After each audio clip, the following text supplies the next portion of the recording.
हमारे साथ जुड़ रही हैं केंद्रीय मंत्री स्मृति ईरानी जी। स्मृति ईरानी जी, टाइम्स नाउ नवभारत पर हमारे साथ जुड़ने के लिए आपका बहुत बहुत धन्यवाद। और आज पब्लिक के सवालों के से शुरू करती हूं। पब्लिक खुश है कि मिडिल क्लास सैलरीड क्लास को कुछ ना कुछ छूट मिली है, कुछ गिफ्ट मिला है वित्त मंत्री और प्रधानमंत्री की तरफ से, महिलाओं को मिला है, सीनियर सिटीजन्स को मिला है, कैपिटल एक्सपेंडिचर बढ़ा है। लेकिन राहुल गांधी जी का कहना है ये अमृत काल का नहीं, मित्र काल का बजट है। आप मानती हैं ये मित्र काल का बजट है? देखिए नाविका जी, मैं आपका विशेष आभार व्यक्त करती हूं कि आज जब 80 करोड़ नागरिकों को मुफ्त अनाज देने की बात की जाती है, गरीब तक ये मुफ्त अनाज 2 लाख करोड़ रुपए खर्च करके भारत सरकार ये उपलब्ध कराने वाली है, तो आपने ऐसे गरीबों को मोदी जी का मित्र कहा। मैं आभारी हूं कि प्रधानमंत्री आवास योजना में 66% की वृद्धि की जब घोषणा वित्त मंत्री जी कहती हैं, वो गरीब के लिए घर न बनने वाला है। 3 करोड़ घर बन के गरीब को दे दिए जा चुके हैं। आपने आज उस गरीब को मोदी जी का मित्र कहा, मैं बहुत बहुत आपका अभिनंदन करती हूँ। 11 करोड़ से ज्यादा गरीब परिवारों को पहली बार जीवन में टॉयलेट मोदी जी ने बना कर दिया, उसके लिए वित्तीय आवंटन हो चुका है सालों साल।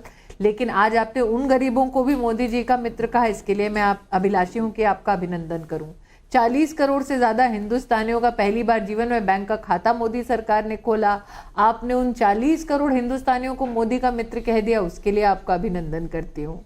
तो अगर मित्रों का ये बजट है तो मैं निश्चित रूप से गरीब मध्यम वर्गीय परिवार मोदी जी के मित्र हैं, और देश की महिलाएं अपने भाई को आशीर्वाद दे रही हैं। मैं ये अभिनंदन जरूर स्वीकार करने के लिए तैयार हूं। तो स्मृति ईरानी जी, क्या मैं ये समझूं ये अभिनंदन आप राहुल गांधी का कर रही हैं? नहीं, मैं आपका कर रही हूं। क्योंकि मित्रकाल का बजट तो राहुल गांधी जी ने बुलाया था। तो ये बजट गरीब, क्योंकि देखिए अब मैं नहीं जानती किस गांधी ने क्या कहा आज, चाहे वो राहुल गांधी हो या सोनिया गांधी हो, लेकिन ये जरूर जानती हूँ कि महात्मा गांधी ने कहा था कि देश की आत्मा गांव में बसती है, और आज उस आत्मा को समर्पित ये बजट था जब सेल्फ हेल्प ग्रुप में 9 करोड़ से ज्यादा महिलाओं के लिए व्यवस्था का संचार कैसे होगा इसका प्रस्तुतिकरण वित्त मंत्री ने किया। आज ये गांव का बजट है क्योंकि इसमें 20 lakh crore agricultural credit fund की बात नरेंद्र मोदी सरकार ने की। आज ये गांव का बजट है क्योंकि 2 लाख करोड़ से ज्यादा पैसा, 11 करोड़ से ज्यादा किसान सम्मान निधि योजना के तहत किसानों के बैंक के खाते में गया है। एनिमल हस्बेंड्री हो, फिशरी हो या फिर लॉन्ग स्टेपल कॉटन हो, इन सब का उल्लेख आज बजट में था। तो जिस ग्रामीण अंचल को भी ये बजट समर्पित है, महात्मा गांधी के शब्दों में कहना चाहती हूँ, हिंदुस्तान की आत्मा अगर गांव में है तो गांव को भी समर्पित ये बजट था। अब सोनिया जी या राहुल जी क्या कहते हैं उससे मैं इत्तेफाक नहीं रखती। स्मृति जी, लोगों का ये कहना है कि 2 सबसे बड़े मुद्दे थे आम आदमी के सामने, वो थी महंगाई और बेरोजगारी।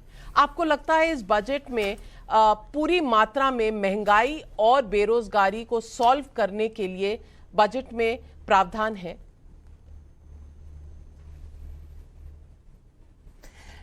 नाविका जी, अगर आज एक साधारण मध्यम वर्गीय परिवार से आप पूछें कि अभी रिमोट के साथ साथ उनके हाथ में क्या है, तो निश्चित रूप से कहेंगे उनके हाथ में फोन है।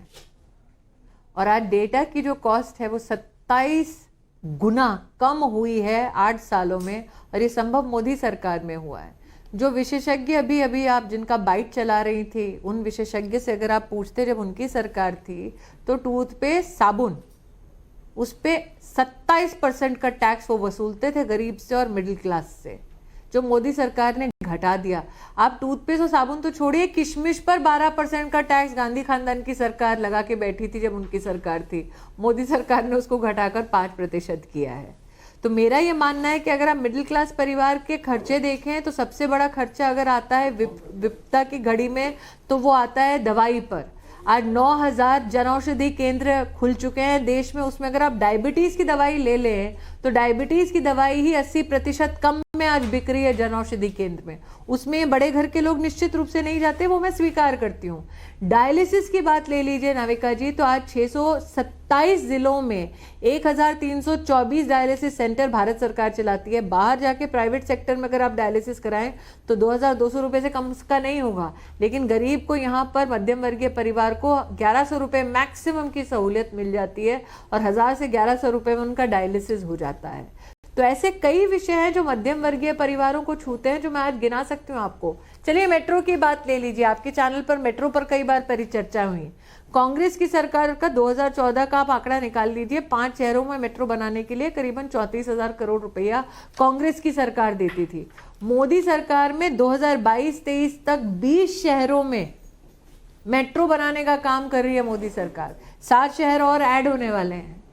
तो अगर सरकार में सुविधा मिडिल क्लास की आप बात करती हैं तो मेरे पास ऐसे कई आंकड़े हैं जो शहरी व्यवस्था के उत्थान के लिए मोदी सरकार स्पेंड कर चुकी है। छोटा सा अंतिम उदाहरण आपको देती हूँ। शहर में रहने वाले किसी भी मध्यम वर्गीय परिवार से पूछिए कि आपकी सबसे बड़ी चिंताएं क्या होती हैं। जी मेरे गार्बेज डिस्पोजल की क्या व्यवस्था है, सुअर की लाइन की क्या व्यवस्था है, मेरी गली को कैसे ठीक रख सकते हैं। जब कांग्रेस की सरकार थी तो अर्बन लोकल बॉडी को वो लोग मात्र एक समाजवादी पार्टी कहती है झूठ का पुलिंदा है, और कांग्रेस का एक ट्वीट है जो कहता है ये OPUD बजट है, यानी कि over promise under deliver. Smriti Irani ji, आप इन क्रिटिसिज्म्स पर क्या कहेंगी? मैं इतना ही कहूंगी नाविका जी, 27 लाख करोड़ रुपया भारत की तिजोरी से हिंदुस्तान के आम नागरिक के बैंक के खाते तक पहुंचा। ये कभी किसी सरकार ने प्रॉमिस नहीं किया था, मोदी सरकार ने डिलीवर किया। 40 करोड़ हिंदुस्तानियों का बैंक का खाता खोला मोदी सरकार ने। ये किसी सरकार ने प्रॉमिस नहीं किया था, मोदी सरकार ने डिलीवर किया। 11 करोड़ परिवारों को जीवन में पहली बार टॉयलेट मिला। ये किसी सरकार ने प्रॉमिस नहीं किया था, मोदी सरकार ने डिलीवर किया। किसी भी देश के आज तक के हमारे जितने भी प्रधानमंत्री आप देख लें या विश्व भर में किसी भी देश के प्रधानमंत्री ने कभी भी अपने स्वतंत्रता दिवस के शुभ अवसर पर गरीब महिलाओं को संबोधित करते हुए ये नहीं कहा कि अगर आपको मेंस्ट्रुअल हाइजीन की जरूरत है, प्रोडक्ट की जरूरत है, तो 1 रुपए में सैनिटरी पैड उपलब्ध है। मोदी सरकार ने उपलब्ध कराया। लेकिन स्मृति जी, चिदम्बरम साहब का कहना है कि अमीर और अमीर हुआ है मोदी काल में और गरीब हुआ है मोदी काल में। क्या? सॉरी नाविका जी, आपके आसपास के यहाँ बहुत सारे कैमरा पर्सन हैं जो खुद बोल रहे हैं। अमीर ज्यादा अमीर हुआ है और गरीब हुआ है मोदी काल में, ये विपक्ष का कहना है, चिदम्बरम साहब का कहना है। उन्हें कोई जवाब देंगी?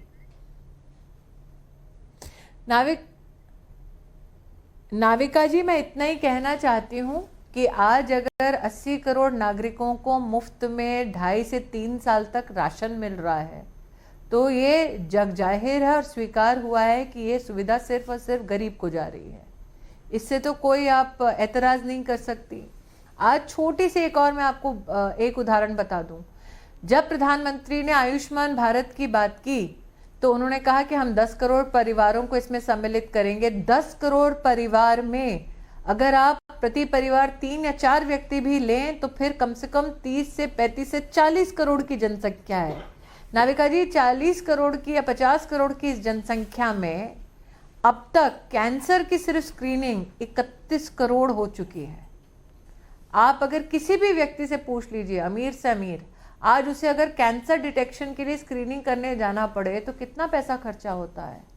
ये मुफ्त में 31 करोड़ कैंसर की स्क्रीनिंग मोदी सरकार ने करके दी। ये सरकार किसकी है वो तो चुनाव में पता चल जाता है। इसीलिए तो भरपूर सहयोग और समर्थन के साथ नरेंद्र मोदी पुनः प्रधान सेवक बने हैं और अगले कार्यकाल का बजट जब लेकर आएंगे तब आप अभिनंदन करेंगे कि उस कार्यकाल का नया बजट, और निश्चित रूप से मैं आशान्वित हूं कि एक दिन आप उस बजट पर भी मुझसे चर्चा करेंगे।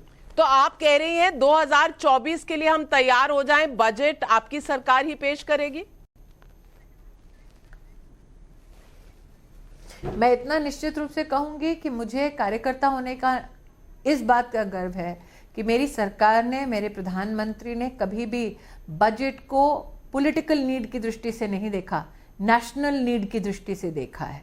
और जो व्यक्ति नेशन फर्स्ट का जीवन जीता है उसके लिए वो नेशन निश्चित रूप से समर्थन देगा। ये मेरा विश्वास है हिंदुस्तान पर। स्मृति ईरानी जी, हमसे बात करने के लिए और सवाल पब्लिक का पर पब्लिक के सवालों का जवाब देने के लिए आपका बहुत बहुत धन्यवाद। नमस्कार।